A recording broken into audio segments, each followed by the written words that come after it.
Ch2.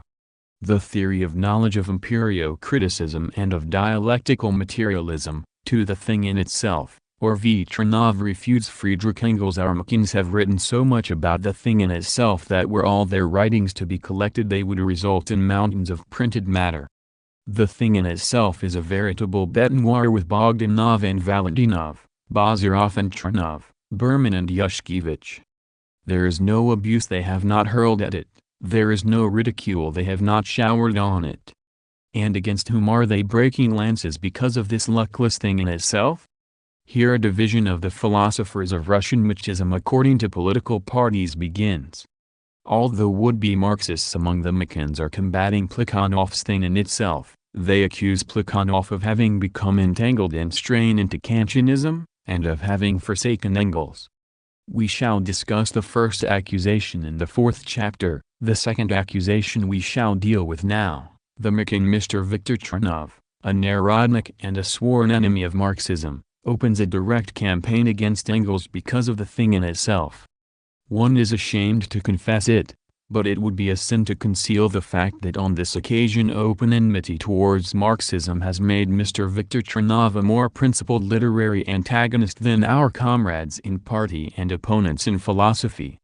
1. For only a guilty conscience, and in addition, perhaps, ignorance of materialism, could have been responsible for the fact that the Machin would-be Marxists have diplomatically set Engels aside, have completely ignored Feuerbach and are circling exclusively around Plekhanov. It is indeed circling around one spot, tedious and petty, pecking and cavilling at a disciple of Engels, while a frank examination of the views of the teacher himself is cravenly avoided. And since the purpose of these cursory comments is to disclose the reactionary character of Marxism and the correctness of the materialism of Marx and Engels, we shall leave aside the fussing of the Machin would-be Marxists with Plekhanov and turn directly to Engels, whom the Empirio-Criticist Mr. V. Ch2 refuted. In his Philosophical and Sociological Studies, Moscow, 1907, a collection of articles written, with few exceptions, before 1900, the article Marxism and Transcendental Philosophy bluntly begins with an attempt to set up Marx against Engels and accuses the latter of naive dogmatic materialism, of the crudest materialist dogmatism. Pages 29 and 32, Mr. V. Ch2 states that a sufficient example of this is Engels' argument against the Kantian thing in itself and Hume's philosophical line. We shall begin with this argument. In his Ludwig Feuerbach, Engels declares that the fundamental philosophical trends are materialism and idealism. Materialism regards nature as primary and spirit as secondary, it places being first and thought second. Idealism holds the contrary view. This root distinction between the two great camps into which the philosophers of the various schools of idealism and materialism are divided Engels takes as the cornerstone, and he directly charges with confusion those who use the terms idealism and materialism in any other way. The great basic question of all philosophy, Engels says, especially of modern philosophy, is that concerning the relation of thinking and being, of spirit and nature. Having divided the philosophers into two great camps on this basic question, Engels shows that there is yet another side to this basic philosophical question. In what relation do our thoughts about the world surrounding us stand to this world itself? Is our thinking capable of the cognition of the real world? Are we able in our ideas and notions of the real world to produce a correct reflection of reality? 2. The overwhelming majority of philosophers give an affirmative answer to this question, says Engels, including under this head not only all materialists but also the most consistent idealists, as, for example, the absolute idealist Hegel, who considered the real world to be the realization of some pre-mundane absolute idea, while the human spirit, correctly apprehending the real world, apprehends in it and through it the absolute idea.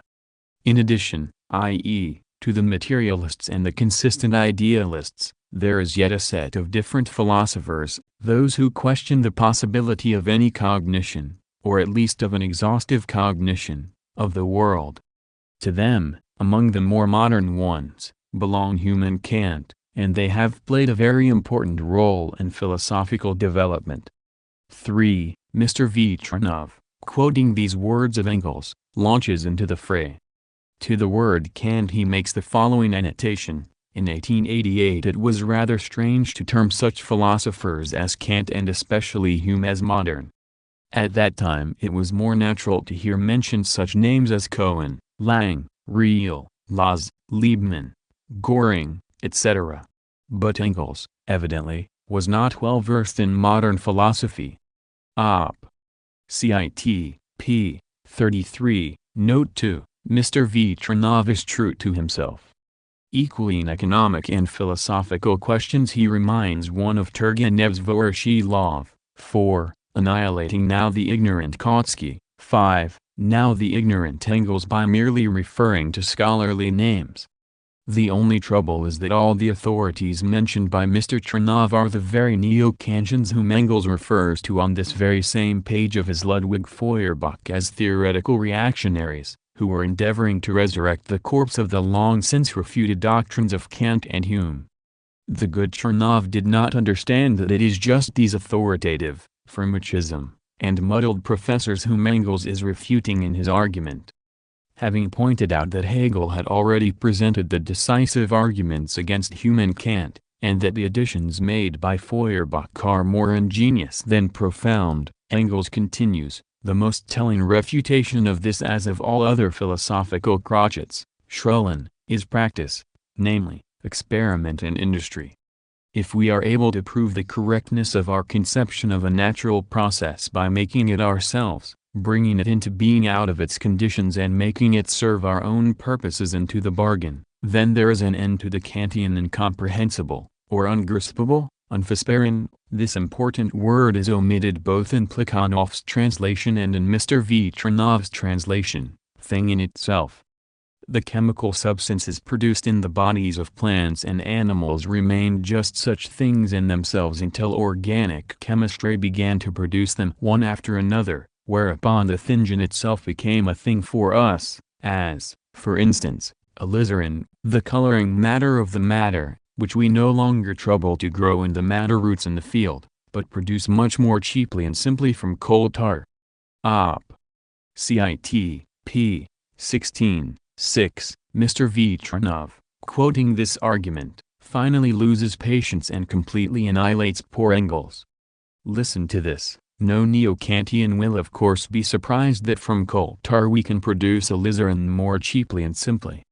But that together with alizarin it is possible to produce from this coal tar and just as cheaply a refutation of the thing in itself will indeed seem a wonderful and unprecedented discovery, and not to the neo-Kantians alone. Engels, apparently, having learned that according to Kant the thing in itself is unknowable, turned this theorem into its converse and concluded that everything unknown is a thing in itself. p. 33. Listen, Mr. Makin, lie, but don't overdo it.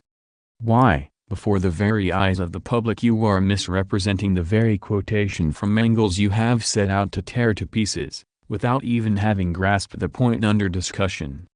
In the first place, it is not true that Engels is producing a refutation of the thing in itself. Engels said explicitly and clearly that he was refuting the Kantian ungraspable, or unknowable, thing in itself. Mr. Tranov confuses Engels' materialist conception of the existence of things independently of our consciousness.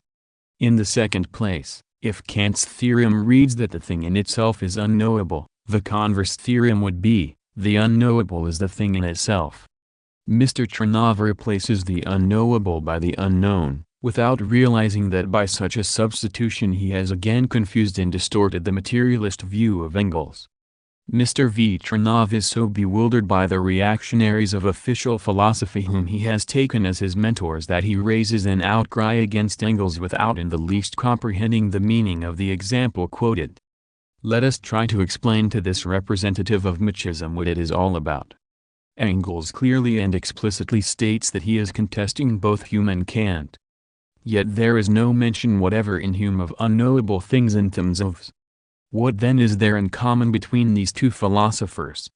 It is that they both in principle fence off the appearance from that which appears, the perception from that which is perceived, the thing for us from the thing in itself. Furthermore, Hume does not want to hear of the thing in itself. He regards the very thought of it as philosophically inadmissible, as metaphysics, as the Humeans and Kantians call it, whereas Kant grants the existence of the thing in itself, but declares it to be unknowable, fundamentally different from the appearance, belonging to a fundamentally different realm, the realm of the beyond, Jensetz, inaccessible to knowledge, but revealed to faith. What is the kernel of Engels' objections? Yesterday we did not know that coal tar contained alizarin. Today we learn that it does. The question is, did coal tar contain alizarin yesterday? Of course it did. To doubt it would be to make a mockery of modern science. And if that is so, three important epistemological conclusions follow. 1. Things exist independently of our consciousness, independently of our perceptions, outside of us, for it is beyond doubt that alizarin existed in coal tar yesterday, and it is equally beyond doubt that yesterday we knew nothing of the existence of this alizarin and received no sensations from it. 2. There is definitely no difference in principle between the phenomenon and the thing in itself, and there can be no such difference. The only difference is between what is known and what is not yet known. And philosophical inventions of specific boundaries between the one and the other, inventions to the effect that the thing in itself is beyond phenomena, can't, or that we can and must fence ourselves off by some philosophical partition from the problem of a world which in one part or another is still unknown but which exists outside us. Hume, all this is the sheerest nonsense, shrill, crotchant, invention. 3. In the theory of knowledge, as in every other branch of science, we must think dialectically, that is, we must not regard our knowledge as ready-made and unalterable, but must determine how knowledge emerges from ignorance, how incomplete, inexact knowledge becomes more complete and more exact. Once we accept the point of view that human knowledge develops from ignorance, we shall find millions of examples of it just as simple as the discovery of alizarin in coal tar, millions of observations not only in the history of science and technology but in the everyday life of each and every one of us that illustrate the transformation of things in themselves into things for us, the appearance of phenomena when our sense organs experience an impact from external objects, the disappearance of phenomena when some obstacle prevents the action upon our sense organs of an object which we know to exist. The sole and unavoidable deduction to be made from this, a deduction which all of us make in everyday practice and which materialism deliberately places at the foundation of its epistemology, is that outside us, and independently of us, there exist objects, things, bodies, and that our perceptions are images of the external world.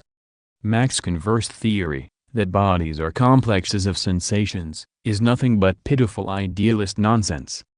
And Mr. Ch2, in his analysis of Engels, once more revealed his Voroshiloff qualities. Engels' simple example seemed to him strange and naive. He regards only Gellert fiction as genuine philosophy and is unable to distinguish professorial eclecticism from the consistent materialist theory of knowledge.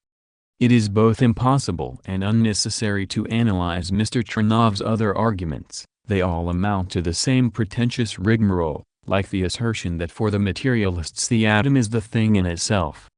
We shall note only the argument which is relevant to our discussion, an argument which has apparently led certain people astray, viz., that Marx supposedly differed from Engels. The question at issue is Marx's second thesis on Feuerbach and Plekhanov's translation of the word Diasyntagit. Here is the second thesis. The question whether objective truth can be attributed to human thinking is not a question of theory, but is a practical question. In practice man must prove the truth, i.e., the reality and power, the this-sidedness of his thinking.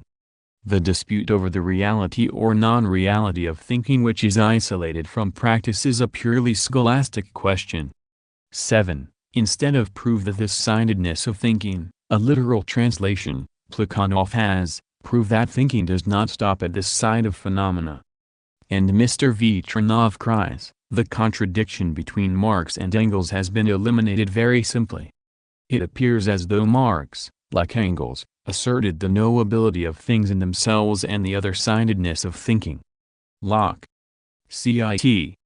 p. 34. Note, what can be done with a Voroshiloff whose every phrase makes confusion worse confounded? It is sheer ignorance, Mr. Viktor Chernov, not to know that all materialists assert the knowability of things in themselves. It is ignorance, Mr. Viktor Chernov, or infinite slovenliness, to skip the very first phrase of the thesis and not to realize that the objective truth, Gegenständliche Wahrheit, of thinking means nothing else than the existence of objects, i.e., things in themselves, truly reflected by thinking. It is sheer illiteracy, Mr. Viktor Chernov, to assert that from Plekhanov's paraphrase, Plekhanov gave a paraphrase and not a translation. It appears as though Marx defended the other-sidedness of thought. Because only the Humeans and the Kantians confine thought to this side of phenomena. But for all materialists, including those of the 17th century whom Bishop Berkeley demolished, see Introduction, phenomena are things for us or copies of the objects in themselves. Of course, Plekhanov's free paraphrase is not obligatory upon those who desire to know Marx himself. But it is obligatory to try to understand what Marx meant and not to prance about like a Voroshilov. It is interesting to note that while among people who call themselves socialists we encounter an unwillingness or inability to grasp the meaning of Marx's theses, bourgeois writers, specialists in philosophy, sometimes manifest greater scrupulousness. I know of one such writer who studied the philosophy of Feuerbach and in connection with it Marx's theses. That writer is Albert Levy, who devoted the third chapter of the second part of his book on Feuerbach to an examination of the influence of Feuerbach on Marx. 8. Without going into the question whether Levy always interprets Feuerbach correctly, or how he criticizes Marx from the ordinary bourgeois standpoint, we shall only quote his opinion of the philosophical content of Marx's famous theses. Regarding the first thesis, Levy says, Marx, on the one hand, together with all earlier materialism and with Feuerbach, recognizes that there are real and distinct objects outside us corresponding to our ideas of things. As the reader sees, it was immediately clear to Albert Levy that the basic position not only of Marxist materialism but of every materialism, of all earlier materialism, is the recognition of real objects outside us, to which objects our ideas correspond. This elementary truth, which holds good for all materialism in general, is unknown only to the Russian Machins. Levy continues, on the other hand, Marx expresses regret that materialism had left it to idealism to appreciate the importance of the active forces, i.e., human practice, which, according to Marx, must be wrested from idealism in order to integrate them into the materialist system. But it will of course be necessary to give these active forces the real and sensible character which idealism cannot grant them. Marx's idea, then, is the following: just as to our ideas there correspond real objects outside us, so to our phenomenal activity there corresponds a real activity outside us, an activity of things. In this sense humanity partakes of the absolute, not only through theoretical knowledge but also through practical activity. Thus all human activity acquires a dignity, a nobility, that permits it to advance hand in hand with theory. Revolutionary activity henceforth acquires a metaphysical significance. Albert Levy is a professor. And a proper professor must abuse the materialists as being metaphysicians. For the idealist professors of the Humean and Kantian variety, every kind of materialism is metaphysics, because beyond the phenomenon, appearance, the thing for us, it discerns a reality outside us. A. Levy is therefore essentially right when he says that in Marx's opinion there corresponds to man's phenomenal activity an activity of things, that is to say, human practice has not only a phenomenal, in the Humean and Kantian sense of the term, but an objectively real significance. The criterion of practice, as we shall show in detail in its proper place, section 6, has entirely different meanings for Mach and Marx. Humanity partakes of the absolute means that human knowledge reflects absolute truth. The practice of humanity, by verifying our ideas, corroborates what in those ideas corresponds to absolute truth. A. Levy continues, having reached this point, Marx naturally encounters the objections of the critics. He has admitted the existence of things in themselves, of which our theory is the human translation. He cannot evade the usual objection: what assurance have you of the accuracy of the translation? What proof have you that the human mind gives you an objective truth? To this objection Marx replies in his second thesis. p. 291. The reader sees that Levy does not for a moment doubt that Marx recognized the existence of things in themselves. Transcendence, or Bazarov revises Engels, but while the Russian Makin would-be Marxists diplomatically evaded one of the most emphatic and explicit statements of Engels, they revised another statement of his in quite the Chernow manner. However tedious and laborious the task of correcting distortions and perversions of the meaning of quotations may be, he who wishes to speak of the Russian Makins cannot avoid it.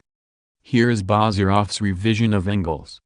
In the article on historical materialism, 9, Engels speaks of the English agnostics, philosophers of Hume's trend of thought, as follows: our agnostic admits that all our knowledge is based upon the information, Mittelungen, imparted to us by our senses. Let us note for the benefit of our Makins that the agnostic, Humean, also starts from sensations and recognizes no other source of knowledge. The agnostic is a pure positivist, be it said for the benefit of the adherents of the latest positivism. But, he, the agnostic, adds, how do we know that our senses give us correct representations, Abelder, of the objects we perceive through them? And he proceeds to inform us that, whenever he speaks of objects or their qualities, he does in reality not mean these objects and qualities, of which he cannot know anything for certain, but merely the impressions which they have produced on his senses. 10. What two lines of philosophical tendency does Engels contrast here? One line is that the senses give us faithful images of things, that we know the things themselves, that the outer world acts on our sense organs. This is materialism, with which the agnostic is not in agreement. What then is the essence of the agnostic's line? It is that he does not go beyond sensations, that he stops on this side of phenomena, refusing to see anything certain beyond the boundary of sensations. About these things themselves, i.e., about the things in themselves, the objects in themselves, as the materialists whom Berkeley opposed called them, we can know nothing certain, so the agnostic categorically insists. Hence, in the controversy of which Engels speaks, the materialist affirms the existence and knowability of things in themselves. The agnostic does not even admit the thought of things in themselves and insists that we can know nothing certain about them. It may be asked in what way the position of the agnostic as outlined by Engels differs from the position of Mach. In the new term element? But it is sheer childishness to believe that a nomenclature can change a philosophical line, that sensations when called elements cease to be sensations. Or does the difference lie in the new idea that the very same elements constitute the physical in one connection and the psychical in another? But did you not observe that Engels' agnostic also puts impressions in place of the things themselves? That means that in essence the agnostic too differentiates between physical and psychical impressions. Here again the difference is exclusively one of nomenclature. When Mach says that objects are complexes of sensations, Mach is a Berkeleyan. When Mach corrects himself, and says that elements, sensations, can be physical in one connection and psychical in another, Mach is an agnostic, a Humean.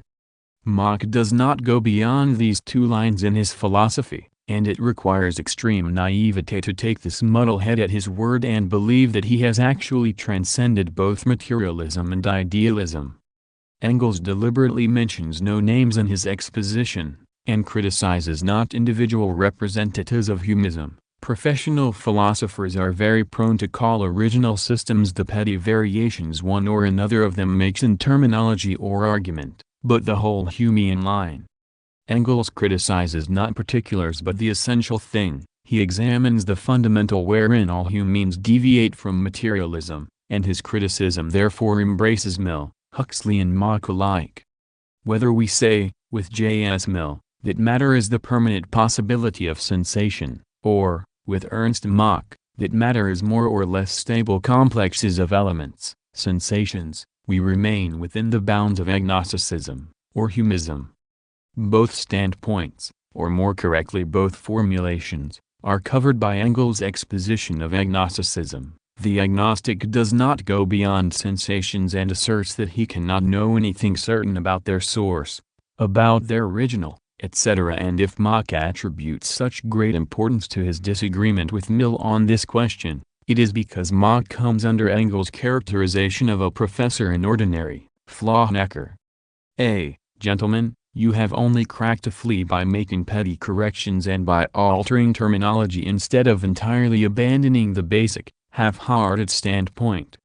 And how does the materialist Engels, at the beginning of the article Engels explicitly and emphatically contrasts his materialism to agnosticism, refute the foregoing arguments? Now, this line of reasoning seems undoubtedly hard to beat by mere argumentation. But before there was argumentation there was action. Im Anfang war die Tat. 11. And human action had solved the difficulty long before human ingenuity invented it. The proof of the pudding is in the eating.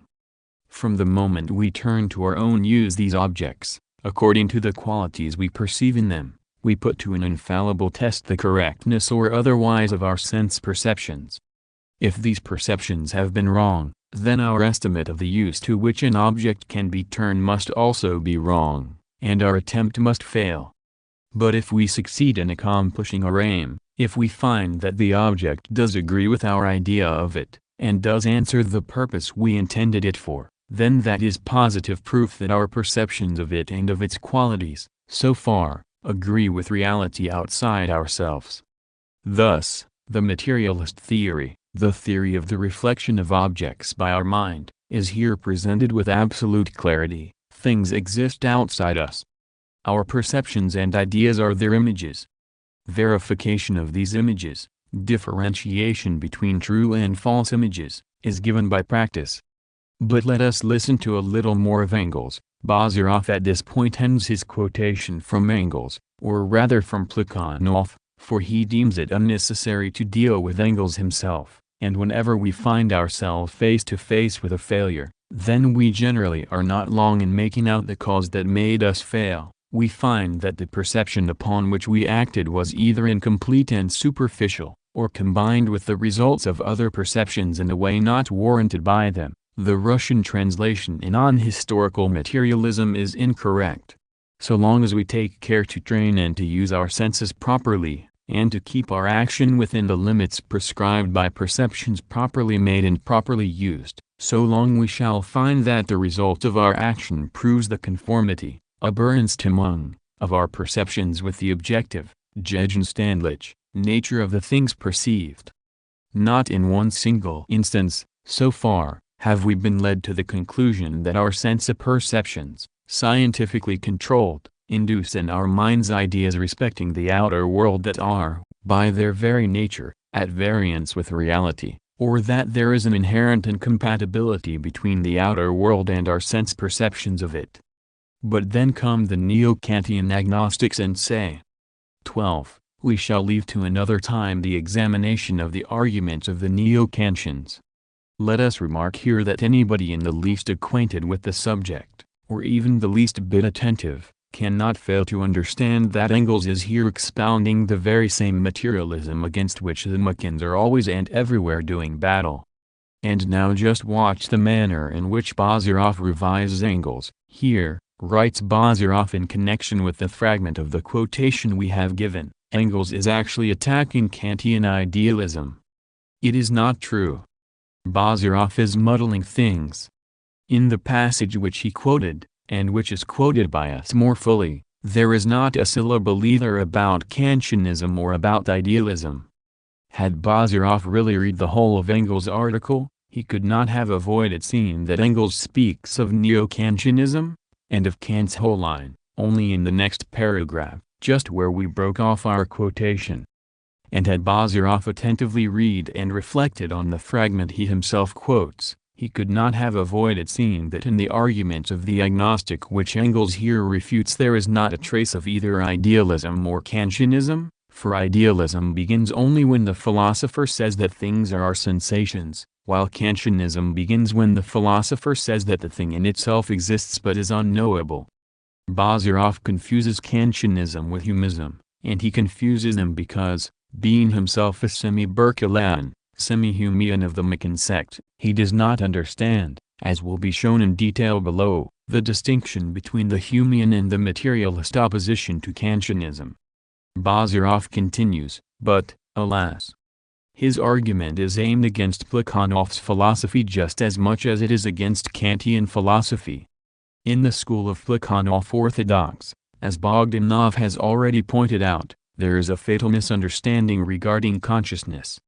To Plekhanov, as to all idealists, it seems that everything perceptually given, i.e., cognized, is subjective, that to proceed only from what is factually given is to be a solipsist, that real being can be found only beyond the boundaries of everything that is immediately given. This is entirely in the spirit of Chernov and his assurances that Liebknecht was a true Russian narodnik. If Plekhanov is an idealist who has deserted Engels, then why is it that you, who are supposedly an adherent of Engels, are not a materialist? This is nothing but wretched mystification, Comrade Bazarov. By means of the Macon expression immediately given you begin to confuse the difference between agnosticism, idealism and materialism. Don't you understand that such expressions as the immediately given and the factually given are part of the rigmarole of the Macons, the immanentists, and the other reactionaries in philosophy, a masquerade, whereby the agnostic, and sometimes, as in Mach's case, the idealist too, disguises himself in the cloak of the materialist. For the materialist the factually given is the outer world, the image of which is our sensations. For the idealist the factually given is sensation, and the outer world is declared to be a complex of sensations. For the agnostic the immediately given is also sensation, but the agnostic does not go on either to the materialist recognition of the reality of the outer world, or to the idealist recognition of the world as our sensation. Therefore your statement that real being, according to Plekhanov, can be found only beyond the boundaries of everything that is immediately given is sheer nonsense and inevitably follows from your Macon position. But while you have a perfect right to adopt any position you choose, including a Macon one, you have no right to falsify Engels once you have undertaken to speak of him. And from Engels' words it is perfectly clear that for the materialist real being lies beyond the sense perceptions, impressions and ideas of man, while for the agnostic it is impossible to go beyond these perceptions. Bazarov believed Mach, of Nereus, and Sup when they said that the immediately, or factually, given connects the perceiving self with the perceived environment and the famous indissoluble coordination, and endeavors, unobserved by the reader, to impute this nonsense to the materialist Engels. It is as though the foregoing passage from Engels was deliberately written by him in a very popular and accessible form in order to dissipate this idealist misunderstanding. Not for naught was Bazarov a pupil of Nereus. He continues his mystification, under the pretense of combating idealism, of which Engels is not speaking here. He smuggles in the idealist coordination. Not bad, Comrade Bazarov, the agnostic asks. How do we know that our subjective senses give us a correct presentation of objects? You are muddling things, Comrade Bazarov. Engels himself does not speak of, and does not even ascribe to his foe the agnostic, such nonsense as subjective senses. There are no other senses except human, i.e., subjective senses, for we are speaking from the standpoint of man and not of a hobgoblin. You are again trying to impute Machism to Engels, to imply that he says, the agnostic regards senses, or, to be more precise, sensations, as only subjective, which the agnostic does not do, while we and of Nereus have coordinated the object into an indissoluble connection with the subject. Not bad, Comrade Bazarov, but what do you term correct? Engels rejoins. That is correct which is confirmed by our practice, and consequently, Since our sense perceptions are confirmed by experience, they are not subjective, that is, they are not arbitrary, or illusory, but correct and real as such. You are muddling things, Comrade Bazarov. You have substituted for the question of the existence of things outside our sensations, perceptions, ideas, the question of the criterion of the correctness of our ideas of these things themselves, or, more precisely, you are hedging the former question with the help of the latter. But Engels says explicitly and clearly that what distinguishes him from the agnostic is not only the agnostic's doubt as to whether our images are correct, but also the agnostic's doubt as to whether we may speak of the things themselves, as to whether we may have certain knowledge of their existence. Why did Bazarov resort to this juggling? In order to obscure and confound what is the basic question for materialism, and for Engels, as a materialist, viz., the question of the existence of things outside our mind, which, by acting on our sense organs evoke sensations. It is impossible to be a materialist without answering this question in the affirmative, but one can be a materialist and still differ on what constitutes the criterion of the correctness of the images presented by our senses. And Bazarov muddles matters still more when he attributes to Engels, in the dispute with the agnostic, the absurd and ignorant expression that our sense of perceptions are confirmed by experience. Engels did not use and could not have used this word here, for Engels was well aware that the idealist Berkeley, the agnostic Hume and the materialist Diderot all had recourse to experience, inside the limits within which we have to do with objects in practice. Perceptions of the object and of its properties coincide with the reality existing outside us. To coincide is somewhat different from being a hieroglyphic. They coincide means that, within the given limits, the sense perception is, Bazarov's italics, the reality existing outside us. The end crowns the work. Engels has been treated à la mock, fried and served with a Mackin sauce. But take care you do not choke, worthy cooks. Sense perception is the reality existing outside us. This is just the fundamental absurdity, the fundamental muddle and falsity of Machism, from which flows all the rest of the balderdash of this philosophy and for which Mach and of Nereus have been embraced by those errant reactionaries and preachers of priest lore, the immanentists. However much V. Bazarov wriggled, however cunning and diplomatic he was in evading ticklish points, in the end he gave himself away and betrayed his true Machin character. To say that sense of perception is the reality existing outside us is to return to Humism, or even Berkeleyanism, concealing itself in the fog of coordination. This is either an idealist lie or the subterfuge of the agnostic, Comrade Bazarov, for sense of perception is not the reality existing outside us, it is only the image of that reality. Are you trying to make capital of the ambiguous Russian word savpedot? Are you trying to lead the unsophisticated reader to believe that savpedot here means to be identical, and not to correspond? That means basing one's falsification of Engels à la Mach on a perversion of the meaning of a quotation, and nothing more. Take the German original and you will find there the word stimmen mit, which means to correspond with, to voice with. The latter translation is literal, for Stimme means voice. The word stimmen mit cannot mean to coincide in the sense of to be identical.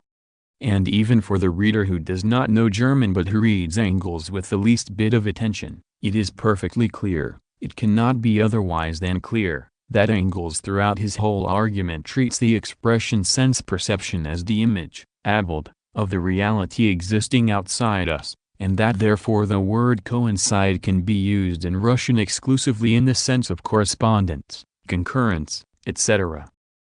To attribute to Engels the thought that sense perception is the reality existing outside us is such a pearl of Machin distortion, such a flagrant attempt to palm off agnosticism and idealism as materialism, that one must admit that Bazarov has broken all records. One asks, how can sane people in sound mind and judgment assert that sense perception, within what limits is not important, is the reality existing outside us? The earth is a reality existing outside us. It cannot coincide, in the sense of being identical, with our sense perception, or be in indissoluble coordination with it, or be a complex of elements in another connection identical with sensation, for the earth existed at a time when there were no men, no sense organs, no matter organized in that superior form in which its property of sensation is in any way clearly perceptible. That is just the point, that the tortuous theories of coordination, introjection, and the newly discovered world elements which we analyzed in Chapter I serve to cover up this idealist absurdity. Bazarov's formulation, so inadvertently and incautiously thrown off by him, is excellent in that it patently reveals that crying absurdity, which otherwise it would have been necessary to excavate from the piles of erudite, pseudo-scientific, professorial rigmarole. All praise to you, Comrade Bazarov. We shall erect a monument to you in your lifetime. On one side we shall engrave your dictum, and on the other, to the Russian Makin who dug the grave of Machism among the Russian Marxists. We shall speak separately of the 2 points touched on by Bazarov in the above-mentioned quotation, viz., the criteria of practice of the agnostics, Makins included, and the materialists, and the difference between the theory of reflection, or images, and the theory of symbols, or hieroglyphs. For the present we shall continue to quote a little more from Bazarov, but what is beyond these boundaries? Of this Engels does not say a word. He nowhere manifests a desire to perform that transcendence, that stepping beyond the boundaries of the perceptually given world, which lies at the foundation of Plekhanov's theory of knowledge. Beyond what boundaries? Does he mean the boundaries of the coordination of Mach and of Nereus, which supposedly indissolubly merges the self with the environment, the subject with the object? The very question put by Bazarov is devoid of meaning. But if he had put the question in an intelligible way, he would have clearly seen that the external world lies beyond the boundaries of man's sensations, perceptions and ideas. But the word transcendence once more betrays Bazarov. It is a specifically Kantian and Humean fancy to erect in principle a boundary between the appearance and the thing in itself. To pass from the appearance, or, if you will, from our sensation, perception, etc., to the thing existing outside of perception is a transcendence, Kant says, and transcendence is permissible not to knowledge but to faith. Transcendence is not permissible at all, Hume objects. And the Kantians, like the Humeans, call the materialists transcendental realists, metaphysicians, who effect an illegitimate passage, in Latin, transensus, from one region to another, fundamentally different, region. In the works of the contemporary professors of philosophy who follow the reactionary line of Kant and Hume, you may encounter, take only the names enumerated by Voroshilov-Trinov, endless repetitions made in 1,000 keys of the charge that materialism is metaphysical and transcendent. Bazarov borrowed from the reactionary professors both the word and the line of thought, and flourishes them in the name of recent positivism. As a matter of fact, the very idea of the transcendence, i.e., of a boundary in principle between the appearance and the thing in itself, is a nonsensical idea of the agnostics, Humeans and Kantians included, and the idealists. We have already explained this in connection with Engels' example of alizarin, and we shall explain it again in the words of Feuerbach and Joseph Dietzgen. But let us first finish with Bazarov's revision of Engels. In one place in his Anti-Dühring, Engels says that being outside of the realm of perception is an affine phrase, i.e., a question, for the answer to which, or even for the asking of which we have no data. Bazarov repeats this argument after the German Makin, Friedrich Adler. This last example is perhaps even worse than the sense perception which is the reality existing outside us. In his Anti-Dühring, p. 31, 5th Germ. Ed. Engels says, the unity of the world does not consist in its being, although its being is a precondition of its unity, as it must certainly first be, before it can be one. Being, indeed, is always an open question, a affine phrase, beyond the point where our sphere of observation, Gesichtsgreis, ends. The real unity of the world consists in its materiality, and this is proved not by a few juggling phrases, but by a long and wearisome development of philosophy and natural science. 13. Behold the new hash our cook has prepared. Engels is speaking of being beyond the point where our sphere of observation ends, for instance, the existence of men on Mars. Obviously, such being is indeed an open question. And Bazarov, as though deliberately refraining from giving the full quotation, paraphrases Engels as saying that being beyond the realm of perception is an open question. This is the sheerest nonsense, and Engels is here being saddled with the views of those professors of philosophy whom Bazarov is accustomed to take at their word and whom Dietzgen justly called the graduated flunkies of clericalism or fideism. Indeed, fideism positively asserts that something does exist beyond the world of perception. The materialists, in agreement with natural science, vigorously deny this. An intermediate position is held by those professors, Kantians, Humines, including the Mukins, etc., who have found the truth outside materialism and idealism and who compromise, saying, it is an open question. Had Engels ever said anything like this, it would be a shame and disgrace to call oneself a Marxist. But enough. Half a page of quotation from Bazarov presents such a complete tangle that we are obliged to content ourselves with what has already been said and not to continue following all the waverings of Mikan thought. L. Feuerbach and J. Dietzgen on the thing in itself to show how absurd are the assertions of our Mikins that the materialists Marx and Engels denied the existence of things in themselves, i.e., things outside our sensations, perceptions, and so forth, and the possibility of their cognition, and that they admitted the existence of an absolute boundary between the appearance and the thing in itself. We shall give a few more quotations from Feuerbach. The whole trouble with our Mikins is that they set about parroting the words of the reactionary professors on dialectical materialism without themselves knowing anything either of dialectics or of materialism.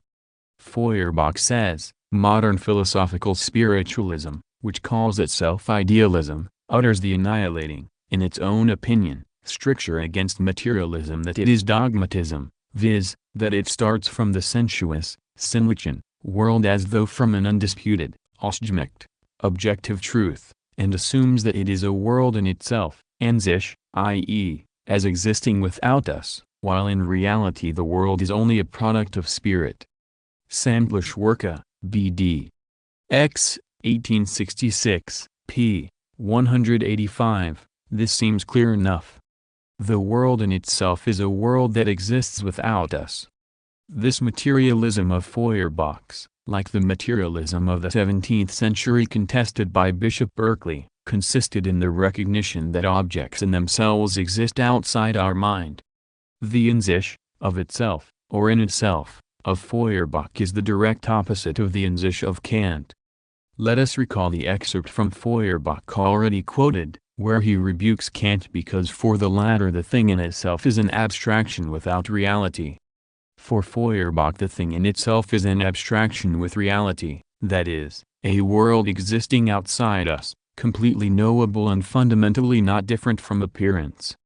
Feuerbach very ingeniously and clearly explains how ridiculous it is to postulate a transcendence from the world of phenomena to the world in itself, a sort of impassable gulf created by the priests and taken over from them by the professors of philosophy.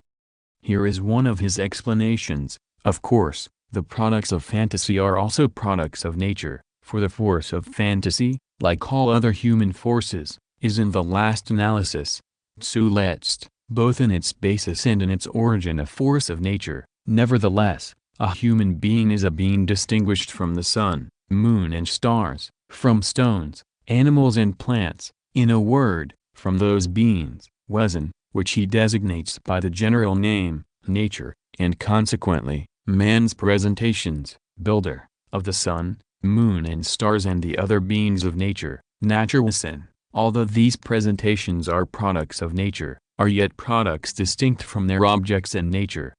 Werke, Band 7, Stuttgart, 1903, p. 516. The objects of our ideas are distinct from our ideas. The thing in itself is distinct from the thing for us, for the latter is only a part, or only one aspect, Of the former, just as man himself is only a fragment of the nature reflected in his ideas, the taste nerve is just as much a product of nature as salt is, but it does not follow from this that the taste of salt is directly as such an objective property of salt, that what salt is merely as an object of sensation it also is in itself, und für sich, hence that the sensation of salt on the tongue is a property of salt thought of without sensation, de ohne Empfindung gedikten Salzes, and several pages earlier, saltiness, as a taste, is the subjective expression of an objective property of salt. Ibid. p. 514. Sensation is the result of the action of a thing in itself, existing objectively outside us, upon our sense organs, such as Feuerbach's theory. Sensation is a subjective image of the objective world, of the world und für sich, so is man also a being of nature, Naturwesen, like sun, star, plant, animal, and stone. Nevertheless, he is distinct from nature, and, consequently, nature in the head and heart of man is distinct from nature outside the human head and heart. However, this object, viz., man, is the only object in which, according to the statement of the idealists themselves, the requirement of the identity of object and subject is realized, for man is an object whose equality and unity with my being are beyond all possible doubt. It is not one man for another, even the most intimate, an object of fantasy, of the imagination? Does not each man comprehend another in his own way, after his own mind, und nach seinem Sinn? And if even between man and man, between mind and mind, there is a very considerable difference which it is impossible to ignore, how much greater must be the difference between an unthinking, non-human, dissimilar, to us, being in itself, Wesen an sich, and the same being as we think of it, perceive it and apprehend it. Ibid. p. 518. All the mysterious, sage and subtle distinctions between the phenomenon and the thing in itself are sheer philosophical balderdash. In practice each one of us has observed times without number the simple and palpable transformation of the thing in itself into phenomenon, into the thing for us. It is precisely this transformation that is cognition. The doctrine of Machism that since we know only sensations, we cannot know of the existence of anything beyond the bounds of sensation, is an old sophistry of idealist and agnostic philosophy served up with a new sauce. Joseph Dietzgen is a dialectical materialist. We shall show below that his mode of expression is often inexact, that he is often not free from confusion, a fact which has been seized upon by various foolish people, Eugene Dietzgen among them, and of course by our Mickens. But they did not take the trouble or were unable to analyze the dominant line of his philosophy and to disengage his materialism from alien elements. In his The Nature of the Workings of the Human Mind, Dietzgen says, "Let us take the world as the thing in itself. We shall easily see that the world in itself and the world as it appears to us, the phenomena of the world, differ from each other only as the whole differs from its parts." German ed., 1903, p. 65. A phenomenon differs no more and no less from the thing which produces it than the 10-mile stretch of a road differs from the road itself. Pages 71 to 72. There is not, nor can there be, any essential difference here, any transcendence, or innate disagreement. But a difference there is, to be sure, viz., the passage beyond the bounds of sense perceptions to the existence of things outside us. Dietzgen says in his Excursions of a Socialist into the Domain of the Theory of Knowledge, we learn by experience, wir erfahren, that each experience is only a part of that which, in the words of Kant, passes beyond the bounds of all experience. For a consciousness that has become conscious of its own nature, each particle, be it of dust, or of stone, or of wood, is something unknowable in its full extent, unerskindliches, i.e., each particle is inexhaustible material for the human faculty of cognition and, consequently, something which passes beyond experience. Kleine Philosophieschriften, Smaller Philosophical Essays, 1903, p. 199, you see, in the words of Kant, i.e., adopting, exclusively for purposes of popularization, For purposes of contrast, Kant's erroneous, confusing terminology, Dietzgen recognizes the passage beyond experience. This is a good example of what the Macans are grasping at when they pass from materialism to agnosticism. You see, they say, we do not wish to go beyond experience, for us sense perception is the reality existing outside us. Unhealthy mysticism, Dietzgen says, objecting precisely to such a philosophy, unscientifically separates the absolute truth from the relative truth. It makes of the thing as it appears and the thing in itself, that is, of the appearance and the verity, two categories which differ toto coelho, completely, fundamentally, from each other and are not contained in any common category. p. 200. We can now judge the knowledge and ingenuity of Bogdanov, the Russian Macan, who does not wish to acknowledge himself a Macan and wishes to be regarded as a Marxist in philosophy.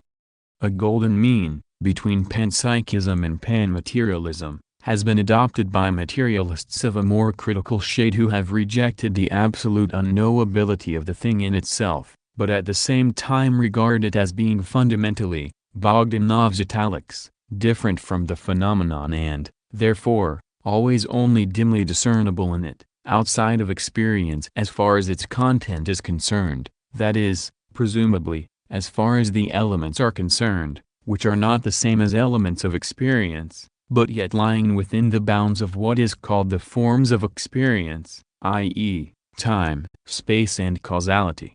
Such is approximately the standpoint of the French materialists of the 18th century and among the modern philosophers, Engels and his Russian follower, Beltov. 14. Empirio-Monism, Book 2, 2nd ed., 1907, pages 40–41. This is a complete muddle. 1. The materialists of the 17th century, against whom Berkeley argues, hold that objects in themselves are absolutely knowable, for our presentations, ideas, are only copies or reflections of those objects, which exist outside the mind. 2. Feuerbach, and J. Dietzgen after him, vigorously dispute any fundamental difference between the thing in itself and the phenomenon, and Engels disposes of this view by his brief example of the transformation of the thing in itself into the thing for us. 3. Finally, to maintain that the materialists regard things in themselves as always only dimly discernible in the phenomenon is sheer nonsense, as we have seen from Engels' refutation of the agnostic. The reason for Bogdanov's distortion of materialism lies in his failure to understand the relation of absolute truth to relative truth, of which we shall speak later. As regards the outside of experience thing in itself and the elements of experience, these are already the beginnings of the Macan muddle of which we have already said enough. Parroting the incredible nonsense uttered by the reactionary professors about the materialists, disavowing Engels in 1907, and attempting to revise Engels into agnosticism in 1908, such is the philosophy of the recent positivism of the Russian Macans. Does objective truth exist?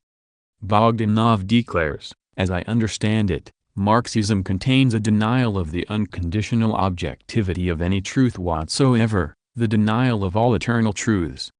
Empirio-Monism, Book 3, pp. 4v. What is meant by unconditional objectivity? Truth for all eternity is an objective truth in the absolute meaning of the word, says Bogdanov in the same passage, and agrees to recognize objective truth only within the limits of a given epoch.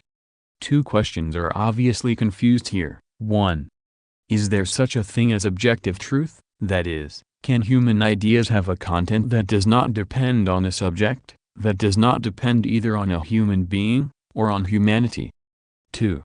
If so, can human ideas, which give expression to objective truth, express it all at one time, as a whole, unconditionally, absolutely, or only approximately, relatively? This second question is a question of the relation of absolute truth to relative truth. Bogdanov replies to the second question clearly, explicitly and definitely by rejecting even the slightest admission of absolute truth and by accusing Engels of eclecticism for making such an admission. Of this discovery of eclecticism in Engels by A. Bogdanov we shall speak separately later on. For the present we shall confine ourselves to the first question, which Bogdanov, without saying so explicitly, likewise answers in the negative, for although it is possible to deny the element of relativity in one or another human idea without denying the existence of objective truth, it is impossible to deny absolute truth without denying the existence of objective truth.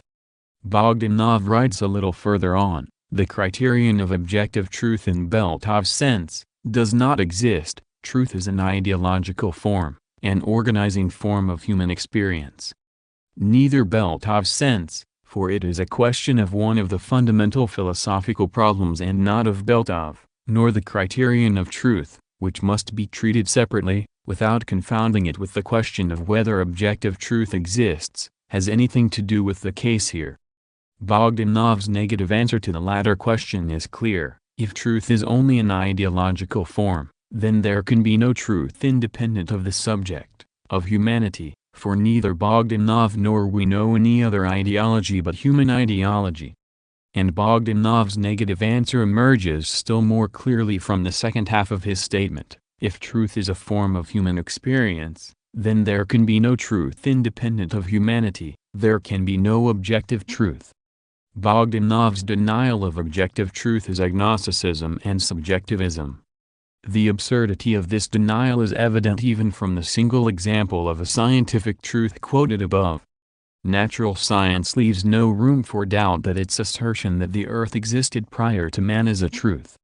This is entirely compatible with the materialist theory of knowledge, the existence of the thing reflected independent of the reflector. The independence of the external world from the mind, is a fundamental tenet of materialism. The assertion made by science that the earth existed prior to man is an objective truth. This proposition of natural science is incompatible with the philosophy of the Macans and with their doctrine of truth. If truth is an organizing form of human experience, then the assertion that the earth exists outside human experience cannot be true. But that is not all. If truth is only an organizing form of human experience, then the teachings, say, of Catholicism are also true. For there is not the slightest doubt that Catholicism is an organizing form of human experience. Bogdanov himself senses the crying falsity of his theory, and it is extremely interesting to watch how he attempts to extricate himself from the swamp into which he has fallen. We read in Book the First of Empirio-Monism, the basis of objectivity must lie in the sphere of collective experience. We term those data of experience objective which have the same vital meaning for us and for other people, those data upon which not only we construct our activities without contradiction, but upon which, we are convinced, other people must also base themselves in order to avoid contradiction. The objective character of the physical world consists in the fact that it exists not for me personally, but for everybody. That is not true. It exists independently of everybody, and has a definite meaning for everybody, the same, I am convinced, as for me. The objectivity of the physical series is its universal significance. p. 25, Bogdanov's italics. The objectivity of the physical bodies we encounter in our experience is in the last analysis established by the mutual verification and coordination of the utterances of various people.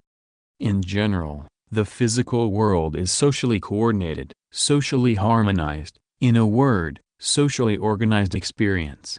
p. 36, Bogdanov's italics. We shall not repeat that this is a fundamentally untrue, idealist definition, that the physical world exists independently of humanity and of human experience, that the physical world existed at a time when no sociality and no organization of human experience was possible, and so forth. We shall now stop to expose the Macan philosophy from another aspect, namely, that objectivity is so defined that religious doctrines, which undoubtedly possess a universal significance, and so forth, come under the definition. But listen to Bogdanov again. We remind the reader once more that objective experience is by no means the same as social experiences. Social experience is far from being altogether socially organized and always contains various contradictions, so that certain of its parts do not agree with others. Sprites and hobgoblins may exist in the sphere of social experience of a given people or of a given group of people, for example, the peasantry, but they need not therefore be included under socially organized or objective experience, for they do not harmonize with the rest of collective experience and do not fit in with its organizing forms, for example, with the chain of causality. p. 45. Of course it is very gratifying that Bogdanov himself does not include social experience in regard to sprites and hobgoblins under objective experience. But this well-meant amendment in the spirit of anti-fideism by no means corrects the fundamental error of Bogdanov's whole position. Bogdanov's definition of objectivity and of the physical world completely falls to the ground, since the religious doctrine has universal significance to a greater degree than the scientific doctrine. The greater part of mankind cling to the former doctrine to this day. Catholicism has been socially organized, harmonized and coordinated by centuries of development. It fits in with the chain of causality in the most indisputable manner, for religions did not originate without cause. It is not by accident that they retain their hold over the masses under modern conditions, and it is quite in the order of things that professors of philosophy should adapt themselves to them. If this undoubtedly universally significant and undoubtedly highly organized religious social experience does not harmonize with the experience of science, it is because there is a radical and fundamental difference between the two, which Bogdanov obliterated when he rejected objective truth.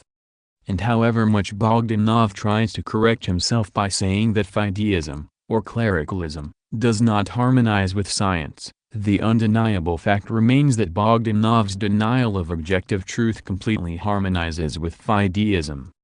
Contemporary fideism does not at all reject science, all it rejects is the exaggerated claims of science, to wit, its claim to objective truth. If objective truth exists, as the materialists think, if natural science, reflecting the outer world and human experience, is alone capable of giving us objective truth, then all fideism is absolutely refuted. But if there is no objective truth, if truth, including scientific truth, is only an organizing form of human experience, then this in itself is an admission of the fundamental premise of clericalism. The door is thrown open for it, and a place is cleared for the organizing forms of religious experience. The question arises, does this denial of objective truth belong personally to Bogdanov, who refuses to own himself a Makin, or does it follow from the fundamental teachings of Mach and of Nereus? The latter is the only possible answer to the question. If only sensation exists in the world, of Nereus in 1876, if bodies are complexes of sensations, Mach, in the analysis of sensations, then we are obviously confronted with a philosophical subjectivism which inevitably leads to the denial of objective truth. And if sensations are called elements which in one connection give rise to the physical and in another to the psychical, this, as we have seen, only confuses but does not reject the fundamental point of departure of Empirio-Criticism. Of Nereus and Mach recognize sensations as the source of our knowledge. Consequently, they adopt the standpoint of empiricism, all knowledge derives from experience, or sensationalism, all knowledge derives from sensations. But this standpoint gives rise to the difference between the fundamental philosophical trends, idealism and materialism, and does not eliminate the difference, no matter in what new verbal garb, elements, you clothe it. Both the solipsist, that is, the subjective idealist, and the materialist may regard sensations as the source of our knowledge. Both Berkeley and Diderot started from Locke. The first premise of the theory of knowledge undoubtedly is that the sole source of our knowledge is sensation. Having recognized the first premise, Mach confuses the second important premise, i.e., regarding the objective reality that is given to man in his sensations, or that forms the source of man's sensations. Starting from sensations, one may follow the line of subjectivism, which leads to solipsism, bodies are complexes or combinations of sensations, or the line of objectivism, which leads to materialism, sensations are images of objects, of the external world. For the first point of view, i.e., agnosticism, or, Pushed a little further, subjective idealism, there can be no objective truth. For the second point of view, i.e., materialism, the recognition of objective truth is essential. This old philosophical question of the two trends, or rather, of the two possible deductions from the premises of empiricism and sensationalism, is not solved by Mach, it is not eliminated or overcome by him, but is muddled by verbal trickery with the word element, and the like. Bogdanov's denial of objective truth is an inevitable consequence of Machism as a whole, and not a deviation from it. Engels in his Ludwig Feuerbach calls Hume and Kant philosophers who question the possibility of any cognition, or at least of an exhaustive cognition, of the world. Engels, therefore, lays stress on what is common both to Hume and Kant, and not on what divides them. Engels states further that what is decisive in the refutation of this Humean and Kantian view has already been said by Hegel. 4th German ed., pages 15 to 16, 15. In this connection it seems to me not uninteresting to note that Hegel, declaring materialism to be a consistent system of empiricism, wrote, "For empiricism the external, das Äußerliche, in general is the truth, and if then is supersensible to be admitted, nevertheless knowledge of it cannot occur, soll da keine Erkenntnis desselben, d.h. der Bergenlichen, nicht stattfinden können, and one must keep exclusively to what belongs to perception, das der Wahrnehmung anschreitet."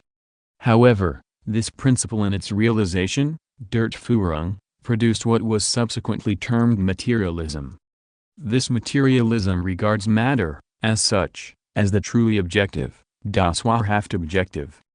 16. All knowledge comes from experience, from sensation, from perception.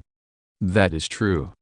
But the question arises, does objective reality belong to perception, i.e., is it the source of perception? If you answer yes, you are a materialist. If you answer no, you are inconsistent and will inevitably arrive at subjectivism, or agnosticism, irrespective of whether you deny the knowability of the thing in itself, or the objectivity of time, space and causality, with Kant, or whether you do not even permit the thought of a thing in itself, with Hume. The inconsistency of your empiricism, of your philosophy of experience, will in that case lie in the fact that you deny the objective content of experience, the objective truth of experimental knowledge. Those who hold to the line of Kant or Hume, Mach and of Nereus are among the latter, insofar as they are not pure Berkeleians, call us, the materialists, metaphysicians because we recognize objective reality which is given us in experience, because we recognize an objective source of our sensations independent of man. We materialists follow Engels in calling the Kantians and Humeans agnostics, because they deny objective reality as the source of our sensations. Agnostic is a Greek word, in Greek means no, gnosis knowledge. The agnostic says, I do not know if there is an objective reality which is reflected, imaged by our sensations. I declare there is no way of knowing this. See the words of Engels above quoted setting forth the position of the agnostic. Hence the denial of objective truth by the agnostic, and the tolerance, the Philistine, cowardly tolerance, of the dogmas regarding sprites, hobgoblins, Catholic saints, and the like. Mach and of Nereus, pretentiously resorting to a new terminology, a supposedly new point of view, repeat, in fact, although in a confused and muddled way, the reply of the agnostic. On the one hand, bodies are complexes of sensations, pure subjectivism, pure Berkeleianism. On the other hand, if we rechristen our sensations elements, we may think of them as existing independently of our sense organs. The Mickens love to declaim that they are philosophers who completely trust the evidence of our sense organs, who regard the world as actually being what it seems to us to be, full of sounds, colors, etc., whereas to the materialists, they say, the world is dead, devoid of sound and color, and in its reality different from what it seems to be, and so forth. Such declamations, for example, are indulged in by J. Petzold, both in his Introduction to the Philosophy of Pure Experience and in his World Problem from the Positivist Standpoint, 1906. Petzold is parroted by Mr. Viktor Chernov, who acts as enthusiastic over the new idea. But, in fact, the Mukins are subjectivists and agnostics, for they do not sufficiently trust the evidence of our sense organs and are inconsistent in their sensationalism. They do not recognize objective reality, independent of man, as the source of our sensations. They do not regard sensations as a true copy of this objective reality, thereby directly conflicting with natural science and throwing the door open for fideism. On the contrary, for the materialist the world is richer, livelier, more varied than it actually seems, for with each step in the development of science new aspects are discovered. For the materialist, sensations are images of the soul and ultimate objective reality, ultimate not in the sense that it has already been explored to the end, but in the sense that there is not and cannot be any other. This view irrevocably closes the door not only to every species of fideism, but also to that professorial scholasticism which, while not recognizing an objective reality as the source of our sensations, deduces the concept of the objective by means of such artificial verbal constructions as universal significance, socially organized, and so on and so forth, and which is unable, and frequently unwilling, to separate objective truth from belief in sprites and hobgoblins. The Mukins contemptuously shrug their shoulders at the antiquated views of the dogmatists, the materialists, who still cling to the concept matter, which supposedly has been refuted by recent science and recent positivism. We shall speak separately of the new theories of physics on the structure of matter.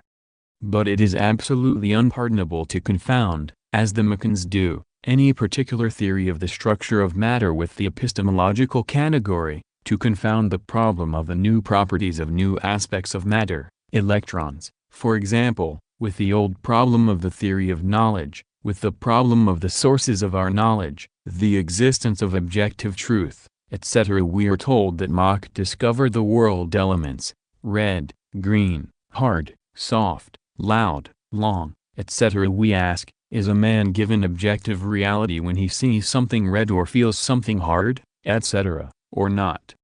This hoary philosophical query is confused by Mach. If you hold that it is not given, you, together with Mach, inevitably sink to subjectivism and agnosticism and deservedly fall into the embrace of the immanentists, i.e., the philosophical Menshikows. If you hold that it is given, a philosophical concept is needed for this objective reality, and this concept has been worked out long, long ago. This concept is matter. Matter is a philosophical category denoting the objective reality which is given to man by his sensations, and which is copied, photographed and reflected by our sensations, while existing independently of them. Therefore, to say that such a concept can become antiquated is childish talk, a senseless repetition of the arguments of fashionable reactionary philosophy.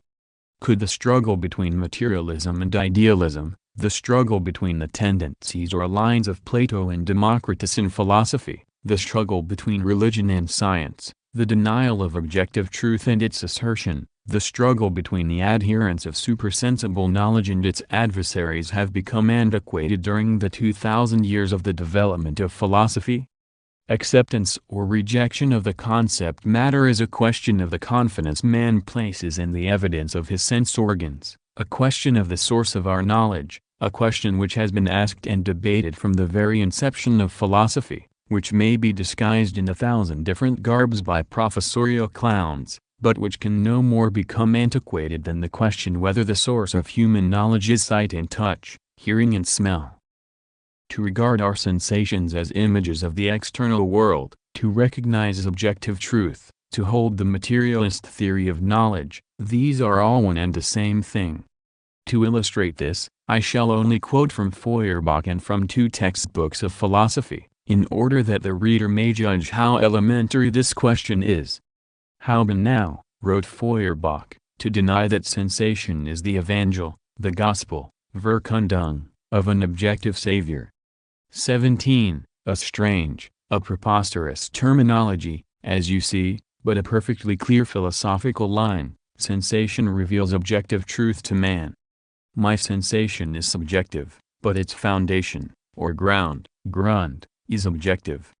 p. 195. Compare this with the quotation given above where Feuerbach says that materialism starts from the perceptual world as an ultimate, objective truth.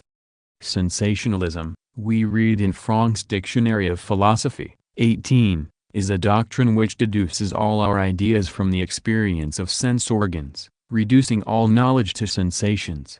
There is subjective sensationalism, skepticism and Berkeleyanism, moral sensationalism, Epicureanism, and objective sensationalism. Objective sensationalism is nothing but materialism, for matter our bodies are, in the opinion of the materialists, the only objects that can affect our senses, attinger nos sens.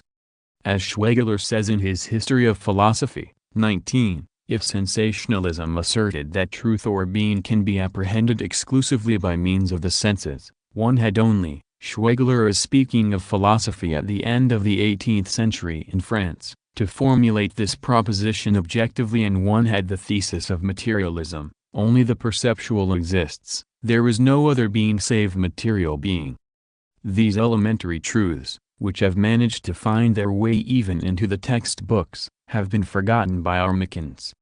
Absolute and relative truth, or the eclecticism of Engels as discovered by A. Bogdanov. Bogdanov made his discovery in 1906, in the preface to Book 3 of his Empirio-Monism. Engels in Anti-Dühring, writes Bogdanov, expresses himself almost in the same sense in which I have just described the relativity of truth, p.v., that is, in the sense of denying all eternal truth, denying the unconditional objectivity of all truth whatsoever. Engels is wrong in his indecision, in the fact that in spite of his irony he recognizes certain eternal truths, wretched though they may be. p. 8. Only inconsistency can here permit such eclectic reservations as those of Engels. p. 9. Let us cite one instance of Bogdanov's refutation of Engels' eclecticism. Napoleon died on May 5, 1821, says Engels in Anti-Dühring, in the chapter Eternal Truths, where he reminds Dühring of the platitudes, Platon, to which he who claims to discover eternal truths in the historical sciences has to confine himself. Bogdanov thus answers Engels, what sort of truth is that? And what is there eternal about it? The recording of a single correlation, which perhaps even has no longer any real significance for our generation, cannot serve as a basis for any activity, and leads nowhere. p. 9, and on page 8, can Platon be called Warren? Are platitudes truths? Truth is a vital organizing form of experience, it leads us somewhere in our activity and provides a point of support in the struggle of life. It is quite clear from these two quotations that Bogdanov, instead of refuting Engels, makes a mere declamation. If you cannot assert that the proposition Napoleon died on May 5, 1821, is false or inexact, you acknowledge that it is true. If you do not assert that it may be refuted in the future, you acknowledge this truth to be eternal. But to call phrases such as, the truth is a vital organizing form of experience an answer, is to palm off a mere jumble of words as philosophy. Did the earth have the history which is expounded in geology, or was the earth created in 7 days? Is one to be allowed to dodge this question by talking about vital, what does that mean? Truth, which leads somewhere, and the like. Can it be that knowledge of the history of the earth and of the history of humanity has no real significance? This is just turgid nonsense, used by Bogdanov to cover his retreat. For it is a retreat, when, having taken it upon himself to prove that the admission of eternal truths by Engels is eclecticism, he dodges the issue by a mere noise and clash of words and leaves unrefuted the fact that Napoleon did die on May 5, 1821, and that to regard this truth as refutable in the future is absurd. The example given by Engels is elementary, and anybody without the slightest difficulty can think of scores of similar truths that are eternal and absolute and that only insane people can doubt. As Engels says, Citing another example, Paris is in France. Why does Engels speak here of platitudes? Because he refutes and ridicules the dogmatic, metaphysical materialist Dühring, who was incapable of applying dialectics to the relation between absolute and relative truth. To be a materialist is to acknowledge objective truth, which is revealed to us by our sense organs. To acknowledge objective truth, i.e., truth not dependent upon man and mankind, is, in one way or another, to recognize absolute truth. And it is this one way or another which distinguishes the metaphysical materialist Dühring from the dialectical materialist Engels. On the most complex questions of science in general, and of historical science in particular, Dühring scattered words right and left, ultimate, final and eternal truth. Engels jeered at him. Of course there are eternal truths, Engels said, but it is unwise to use high-sounding words, gewaltige Worte, in connection with simple things. If we want to advance materialism, we must drop the straight play with the words eternal truth. We must learn to put, and answer, the question of the relation between absolute and relative truth dialectically. It was on this issue that the fight between Dühring and Engels was waged 30 years ago. And Bogdanov, who managed not to notice Engels' explanation of the problem of absolute and relative truth given in this very same chapter, and who managed to accuse Engels of eclecticism for his admission of a proposition which is a truism for all forms of materialism, only once again but raise his utter ignorance of both materialism and dialectics. Engels writes in Anti-Dühring, in the beginning of the chapter mentioned, Part I, Chap. 9, now we come to the question whether any, and if so which, products of human knowledge ever can have sovereign validity and an unconditional claim, Anspruch, to truth.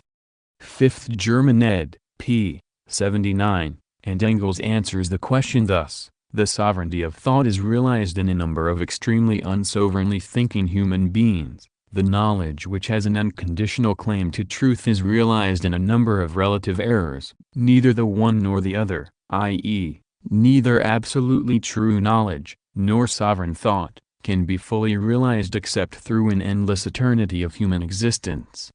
Here once again we find the same contradiction as we found above, between the character of human thought, necessarily conceived as absolute, and its reality in individual human beings with their extremely limited thought.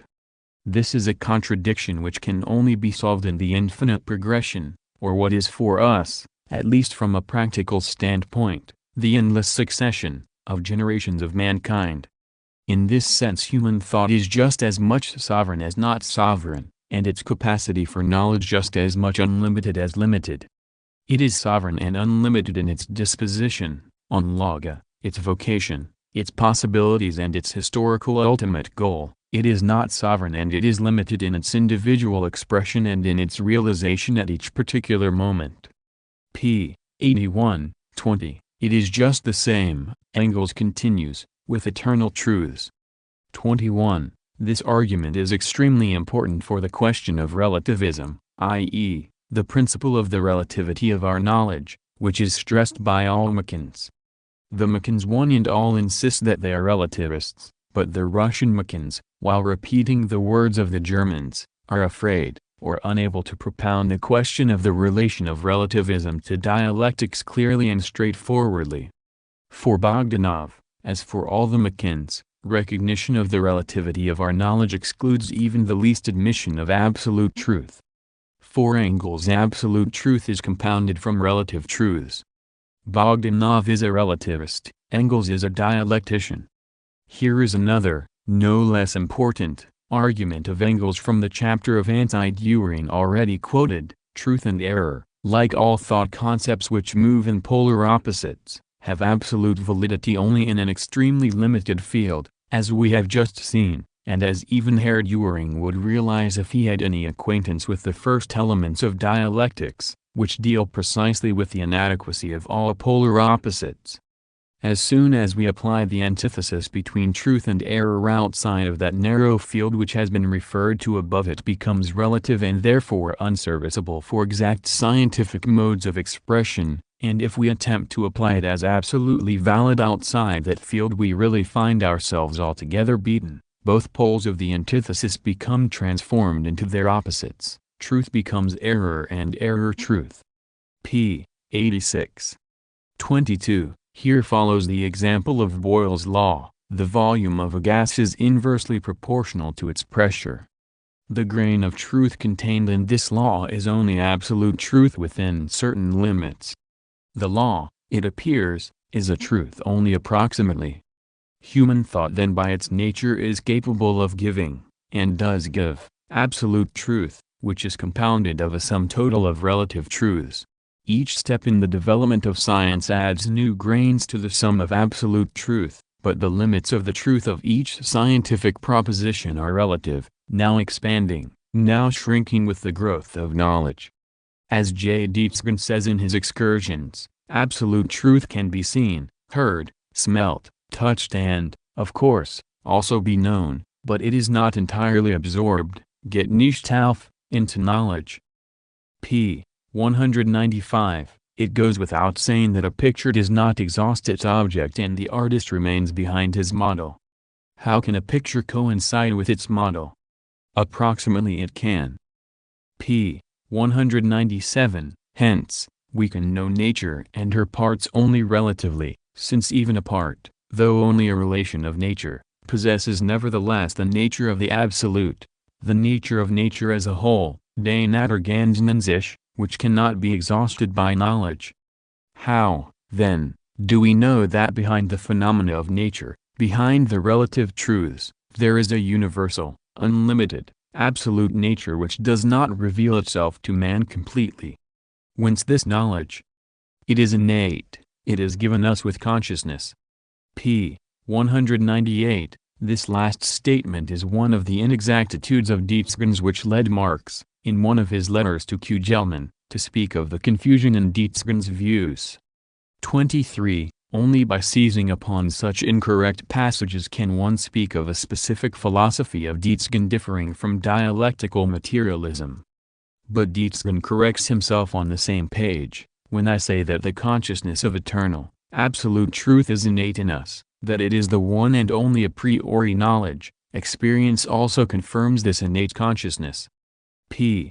198. From all these statements by Engels and Dietzgen it is obvious that for dialectical materialism there is no impassable boundary between relative and absolute truth.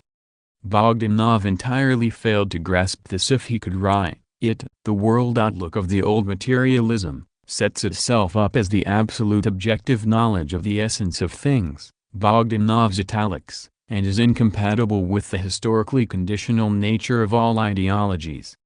Empirio-Monism, Book 3, p. 4. From the standpoint of modern materialism, i.e., Marxism, the limits of approximation of our knowledge to objective, absolute truth are historically conditional, but the existence of such truth is unconditional, and the fact that we are approaching nearer to it is also unconditional. The contours of the picture are historically conditional, but the fact that this picture depicts an objectively existing model is unconditional. When and under what circumstances we reached, in our knowledge of the essential nature of things, the discovery of alizarin in coal tar or the discovery of electrons in the atom is historically conditional, but that every such discovery is an advance of absolutely objective knowledge is unconditional. In a word, every ideology is historically conditional, but it is unconditionally true that to every scientific ideology, as distinct, for instance, from religious ideology, there corresponds an objective truth, absolute nature. You will say that this distinction between relative and absolute truth is indefinite. And I shall reply, yes, it is sufficiently indefinite to prevent science from becoming a dogma in the bad sense of the term, from becoming something dead, frozen, ossified, but it is at the same time sufficiently definite to enable us to dissociate ourselves in the most emphatic and irrevocable manner from fideism and agnosticism, from philosophical idealism and the sophistry of the followers of Hume and Kant. Here is a boundary which you have not noticed, and not having noticed it, you have fallen into the swamp of reactionary philosophy. It is the boundary between dialectical materialism and relativism. We are relativists, proclaimed Mach, of Nereus, Petzold. We are relativists, echo Mr. Trinov and certain Russian Machins, would-be Marxists. Yes, Mr. Trinov and comrades Machins, and therein lies your error. For to make relativism the basis of the theory of knowledge is inevitably to condemn oneself either to absolute skepticism, agnosticism and sophistry, or to subjectivism. Relativism as a basis of the theory of knowledge is not only the recognition of the relativity of our knowledge, but also a denial of any objective measure or a model existing independently of humanity to which our relative knowledge approximates.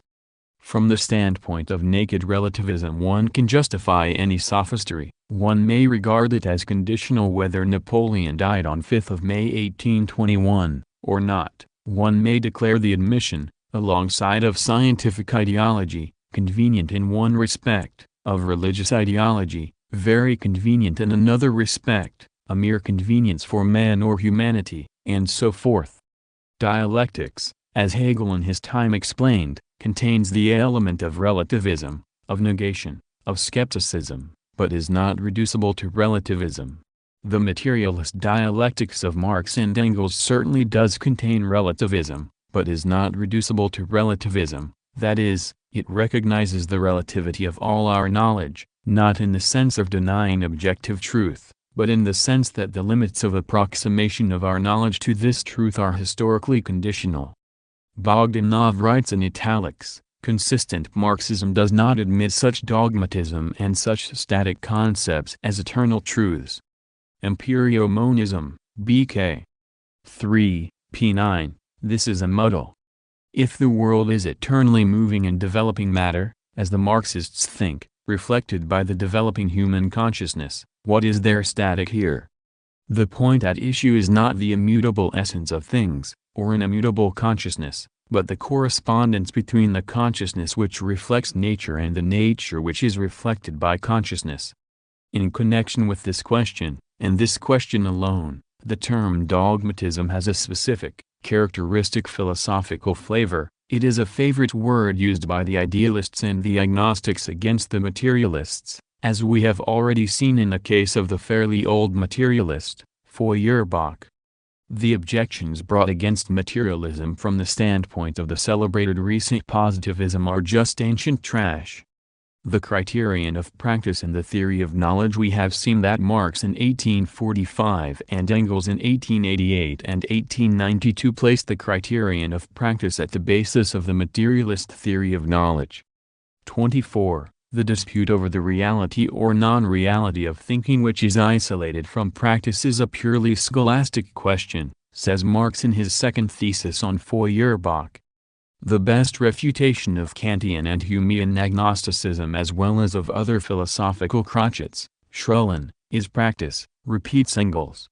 The result of our action proves the conformity, Übereinstimmung, of our perceptions with the objective nature of the things perceived, he says in reply to the agnostics. 25. Compare this with Mach's argument about the criterion of practice. In the common way of thinking and speaking, appearance is usually contrasted with reality. A pencil held in front of us in the air is seen as straight. When we dip it slantwise into water we see it as crooked. In the latter case we say that the pencil appears crooked but in reality it is straight. But what entitles us to declare one fact to be the reality, and to degrade the other to an appearance? Our expectation is deceived when we fall into the natural error of expecting what we are accustomed to, although the case is unusual. The facts are not to blame for that. In these cases, to speak of appearance may have a practical significance, but not a scientific significance. Similarly, the question which is often asked, whether the world is real or whether we merely dream it, is devoid of all scientific significance. Even the wildest dream is a fact as much as any other. Analysis of sensations, pages 18 to 19. It is true that not only is the wildest dream a fact, but also the wildest philosophy. No doubt of this is possible after an acquaintance with the philosophy of Ernst Mach. Egregious sophist that he is, he confounds the scientific, historical and psychological investigation of human errors, of every wild dream of humanity, such as belief in sprites, hobgoblins, and so forth, with the epistemological distinction between truth and wildness. It is as if an economist were to say that both Senior's theory that the whole profit of the capitalist is obtained from the last hour of the worker's labor and Marx's theory are both facts, and that from the standpoint of science there is no point in asking which theory expresses objective truth and which, the prejudice of the bourgeoisie and the venality of its professors. The Tanner Joseph Dietzgen regarded the scientific, i.e., the materialist, theory of knowledge as a universal weapon against religious belief. Kleiner Philosophieschriften, smaller philosophical essays, p. 55, but for the professor in ordinary Ernst Mach the distinction between the materialist and the subjective idealist theories of knowledge is devoid of all scientific significance. That science is nonpartisan in the struggle of materialism against idealism and religion is a favorite idea not only of Mach but of all modern bourgeois professors, who are, as Dietzgen justly expresses it, graduated flunkies who stupefy the people by their twisted idealism. Op. Cit. p. 53, and a twisted professorial idealism it is, indeed, when the criterion of practice, which for every one of us distinguishes illusion from reality, is removed by Mach from the realm of science, from the realm of the theory of knowledge. Human practice proves the correctness of the materialist theory of knowledge, said Marx and Engels, who dubbed all attempts to solve the fundamental question of epistemology without the aid of practice scholastic and philosophical crotchets. But for Mach practice is one thing and the theory of knowledge another. They can be placed side by side without making the latter conditional on the former. In his last work, Knowledge and Error, Mach says, knowledge is a biologically useful, forderndes, mental experience, 2nd German ed., p. 115. Only success can separate knowledge from error, p. 116. The concept is a physical working hypothesis, p. 143.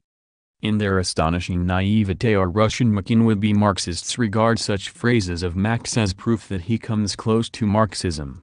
But Mach here comes just as close to Marxism as Bismarck to the labor movement, or Bishop Eulogius, 26, to democracy. With Mach such propositions stand side by side with his idealist theory of knowledge and do not determine the choice of one or another definite line of epistemology. Knowledge can be useful biologically, useful in human practice, useful for the preservation of life, for the preservation of the species, only when it reflects objective truth, truth which is independent of man. For the materialist the success of human practice proves the correspondence between our ideas and the objective nature of the things we perceive. For the solipsist success is everything needed by me in practice, which can be regarded separately from the theory of knowledge. If we include the criterion of practice in the foundation of the theory of knowledge we inevitably arrive at materialism, says the Marxist. Let practice be materialist, says Mach, but theory is another matter. Mach writes in the Analysis of Sensations, in practice we can as little do without the idea of the self when we perform any act, as we can do without the idea of a body when we grasp at a thing. Physiologically we remain egoists and materialists with the same constancy as we forever see the sun rising again. But theoretically this view cannot be adhered to. Pages 284–85, egoism is beside the point here, for egoism is not an epistemological category.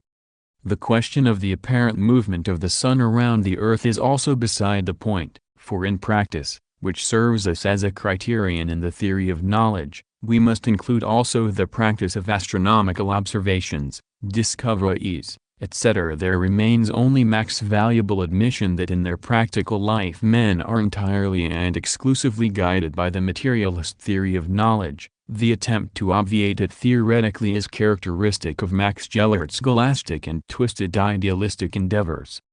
To what extent these efforts to eliminate practice, as something unsusceptible to epistemological treatment, in order to make room for agnosticism and idealism are not new is shown by the following example from the history of German classical philosophy. Between Kant and Fichte stands G. E. Schultz, known in the history of philosophy as Ch2. He openly advocates the skeptical trend in philosophy and calls himself a follower of Hume, and of the ancients Pyrrho and Sextus.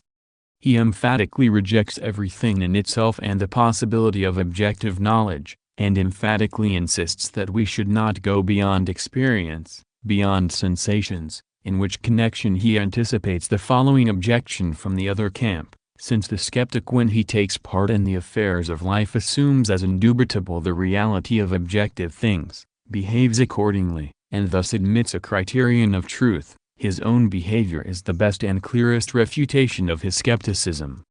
27. Such proofs, Ch2 indignantly retorts, are only valid for the mob. p. 254, for my skepticism does not concern the requirements of practical life, but remains within the bounds of philosophy.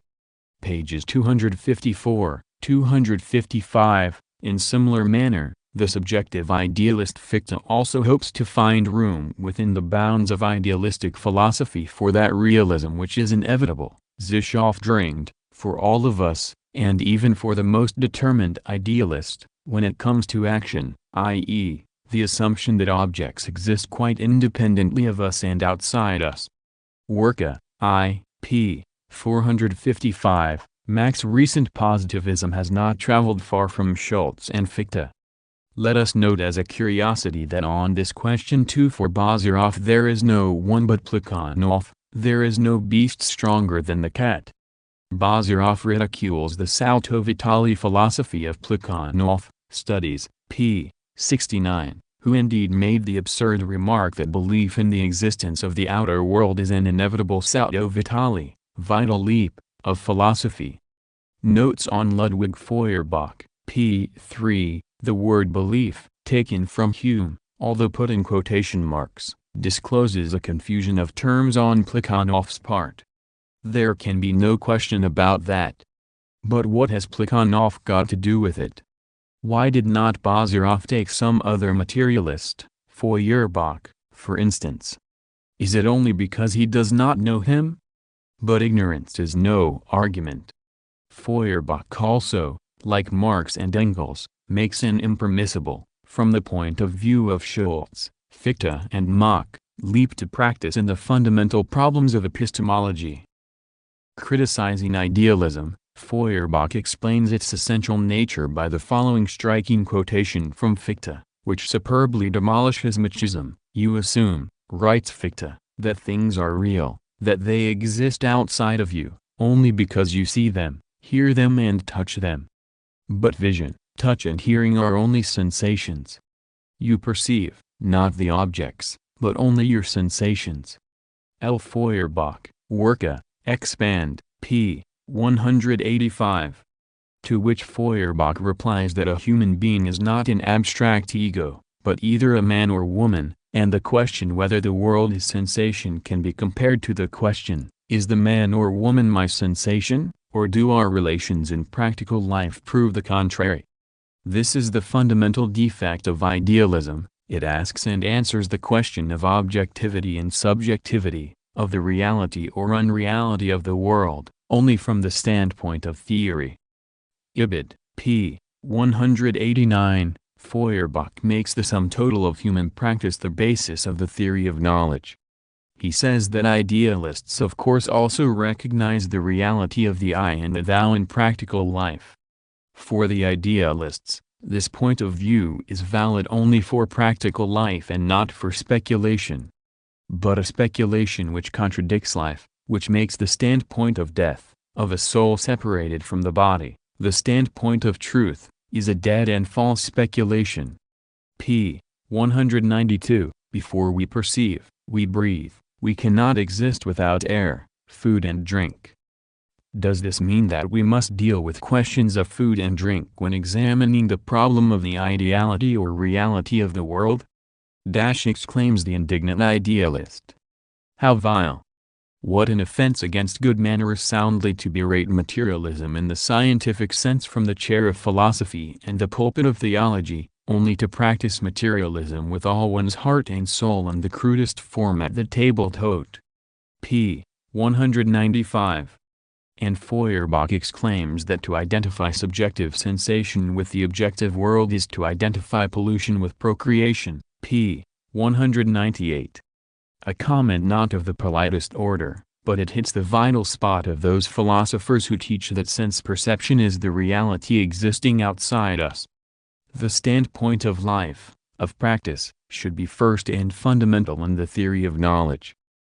And it inevitably leads to materialism, brushing aside the endless fabrications of professorial scholasticism. Of course, we must not forget that the criterion of practice can never, in the nature of things, either confirm or refute any human idea completely. This criterion also is sufficiently indefinite not to allow human knowledge to become absolute, but at the same time it is sufficiently definite to wage a ruthless fight on all varieties of idealism and agnosticism. If what our practice confirms is the sole, ultimate and objective truth, then from this must follow the recognition that the only path to this truth is the path of science, which holds the materialist point of view. For instance, Bogdanov is prepared to recognize Marx's theory of the circulation of money as an objective truth only for our time, and calls it dogmatism to attribute to this theory a superhistorically objective truth. Empirio-Monism, Book 3, p. 7, this is again a muddle. The correspondence of this theory to practice cannot be altered by any future circumstances, for the same simple reason that makes it an eternal truth that Napoleon died on May 5, 1821. But inasmuch as the criterion of practice, i.e., the course of development of all capitalist countries in the last few decades, proves only the objective truth of Marx's whole social and economic theory in general, and not merely of one or other of its parts, formulations, etc., it is clear that to talk of the dogmatism of the Marxists is to make an unpardonable concession to bourgeois economics. The sole conclusion to be drawn from the opinion of the Marxists that Marx's theory is an objective truth is that by following the path of Marxist theory we shall draw closer and closer to objective truth, without ever exhausting it, but by following any other path we shall arrive at nothing but confusion and lies. Notes: 1. In preparing the first edition of Materialism and Empirio-Criticism for the press, A. Ilynovielas altered the words "a more honest literary antagonist" to "a more principled literary antagonist." Lenin objected to this correction, and on 27 February, 12 March, 1909, he wrote to his sister, "Please do not tone down anything in the passages against Bogdanov, Lunacharsky and company. Toning down is impossible. You have done away with the statement that Tronov is a more honest antagonist than they are, and that is a great pity. That shade is not brought out. It is not in accord with the whole nature of my accusations. The crux of the matter is that our Marxists are dishonest, basely craven enemies of Marxism in philosophy." Collected Works, Volume 37, p. 416, ed. 2, F. Engels, Ludwig Feuerbach, 4th Germ. ed. p. 15. Russian translation, Geneva ed. 1905, pages 12 to 13. Mr. V. Tronov translates the word Spiegelbild literally, a mirror reflection, accusing Plekhanov of presenting the theory of Engels in a very weakened form by speaking in Russian simply of a reflection instead of a mirror reflection. This is mere cavilling. Spiegelbild in German is also used simply in the sense of Abbild, reflection, image, ed. 3, see Mess. Volume 2, pages 369 to 71. ed. 4, Lenin is referring to Voroshilov, a character depicted by I. Sturgenev his novel Smoke, as the type of a pseudo-learned dogmatist. Lenin give a description of him in his work The Agrarian Question and the Critics of Marx, see present edition, Volume 5, p. 151. ed. 5, Violin, The Agrarian Question, Part 1, St. Petersburg, 1908. See Lenin, Selected Works, English ed., Volume 12, 6, C. F. Engels, Ludwig Feuerbach and the End of Classical German Philosophy, Mess. Volume 2, p. 371, 7. K. Marx, Theses on Feuerbach, Mess. Volume 2, p. 403. 8. A. Levy, La philosophie de Feuerbach et son influence sur la littérature allemande, Feuerbach's philosophy and his influence on German literature, Paris, 1904, pages 249–338, on the influence of Feuerbach on Marx, and pages 290–98, an examination of the theses. 9. This article forms the introduction to the English edition of Engels' Socialism, Utopian and Scientific, and was translated by Engels himself into German in the Neue Zeit, 11, I, 1892–93, No. 1, sp. 15 et seq. The only Russian translation, if I am not mistaken, is to be found in the Symposium Historical Materialism, p. 162, et seq. Bazarov quotes the passage in the Studies and the Philosophy of Marxism, p. 64. 10. See Mess. Volume 2, p. 100. Ed. 11. In the beginning was the deed, from Goethe's Faust, Part 1. Ed. 12. F. Engels, Special Introduction to the English edition of 1892 of his work Socialism, Utopian and Scientific, Mess. Volume 2, p. 100. Ed. 13. C. F. Engels, Anti-Dühring, Wellred Books, 2017, p. 58. Ed. 14. N. Beltov, A Pseudonym of G. V. Plekhanov. Ed. 15. C. F. Engels, Ludwig Feuerbach and the End of Classical German Philosophy, Mess. Volume 2, p. 371, ed.